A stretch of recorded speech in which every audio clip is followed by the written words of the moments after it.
toddobaadkan barnaamijka dhakhtarka raadiyaha ee Radio Ergo waxaa marti ku ah Dr. Liibaan Axmed Cali oo ku xeel dheer cudurrada guud kana howlgala isbitaalka Kalkaal ee magaalada Cadaado. Dictorku waxa uu ka warcelin doonaa weydiimaha dhageystayaasha. Marka hore Dictor ku soo dhawow barnaamijka dhakhtarka raadiyaha. Cabdiraxmaan aad u mahadsantahay waa ku dhawaay barnaamijka dhakhtarka raadiyaha ee Radio Ergo. Waa tahay aan soo qabto dhageystaha ugu horeeya ee ka qayb galaya barnaamijka. Magacaygu waa Ismaaciil oo jooga degmada Wallaweyn. Dr. Radio Ergo waa nin salaamay. Dictorku waxaan weydiinayaa madax xanuun ay ahayo madaxa way wareerayaan neerfaha way xanuunayaan marka habeenkii anaga saxwa qanada harageynaya in gaarsiin dictorka. Ismaaciilow waa mahadsantahay. madax xanuunka si guud ballaaran yahay nooc badan oo leeyahay nooca hadda aan isleeyahay ninkan waa haya oo ama calaamadaha qaabka u sheegatay waa nooc leeyahay migraine headache waaye. migraine headache-ku badana wuxuu leeyahay qofka inuu ku soo xogaa in madaxa mataqaana korka qaybaha kor ka xanuunayo kale qofka inuu dhawaaqa badan dhibsado kale tusaale ahaan iftiinka badan inuu dhibsado kale heliasonofobia iyo photophobia oo isku arko oo codkii iyo dhawaaq iyo andhaha iftiinkii wixna oo dhibsado hurdadii kale habeenkii mataqaana inuu ka wajaha weerarto waxaas oo dhan uu leeyahay qofkii waxa laga madaxa inuu dareemo in la tuujinayo kale qaybta kore madaxa matimaha inuu xanuun badan ka dareemo taabashado kale dhibta laga yaabaa marka nooca migraine-ka waa aad u badan yahay dadka qaar waxa la sheegay in si familiar ama dhaxal oo kale ama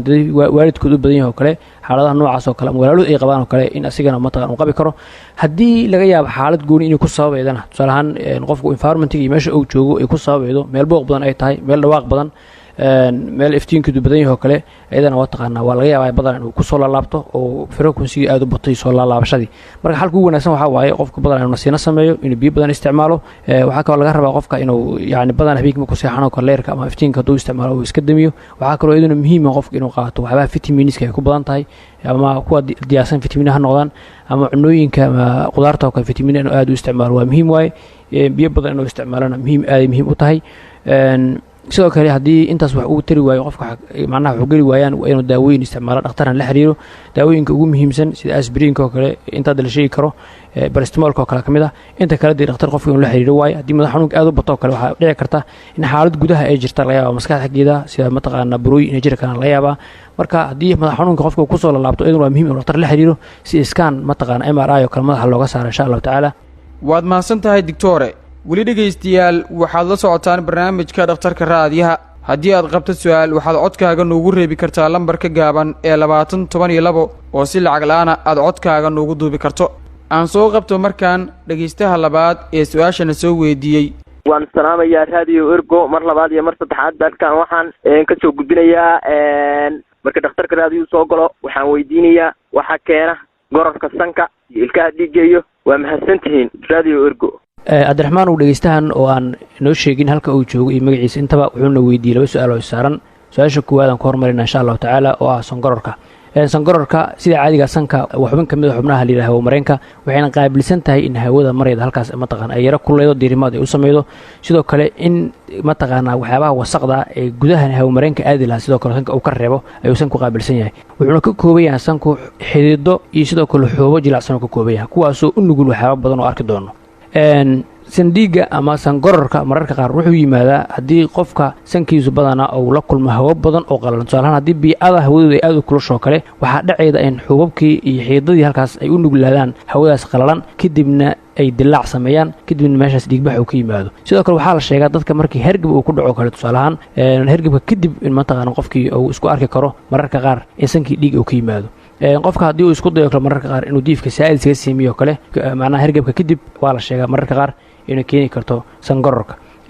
waxyaabaha sanka waxyeeleeya oo ama xantaxanteeya sida allergy oo kale ama haddii qofka uu isticmaalo waxyaabaha sanka uu geliyo kale oo ku dhaawici karo xiidadaas oo kale ee uu qudhoodu waa keeni karaan waxaa kaloo la sheegaa burooyinka sanka ku yaala inay mararka qaar keeni karaan dhiigbax ay keeni karaan xiidadaas ku yimaada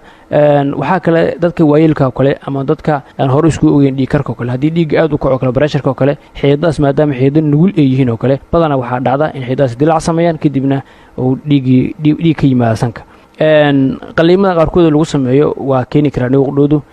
daaweynta ugu fiican ee sonkororka guriga lagu sameeyo kale qof kow inuu farta meesha gelin isticmaalin sababtoo farta mataqaan waa dhaawici kartaa xididadiisa dhaawici kartaa waa inuusan wax adag isticmaalin sidoo kale mataqaana waa inuu sanka mataqaana qaleelka ka waardiyaa oo suuf qoyan iyo wax noocaas u geliyaa waxaa kaloo iyaduna muhiim ah in qofku uu isticmaalo goojooyinka buufiska ee sanka mataqaana qoya warqado ama sheeg suufaf inuu isticmaalo kale loo baahan yahay qoyan hadduusan helaynin wax kaloo qoyan oo isticmaalo insha Allah taala waxyaabaha la sameeyo ama la isticmaalo guriga lagu isticmaalo waxa kamid ah boomaatooyinka sanka lagu shubo ajiinka sida mataqaana waaliyaad Equafor ama fisiliinka kale aad loo isticmaalaa ilmaha kale badan hadii sankor lagu arko kale ayaga waxa la rabaa in kursi lagu fadhiisiyo kadibna sanka qaybta yar oo jilicsan hore dulka la qabto kadibna meeshaas la haayo ilaa daqiiqado sida la sheego madaxan aan kor loo taagin hoosna aan loo fuurin dhiiga markuu joogsado kadibna aan ilmaha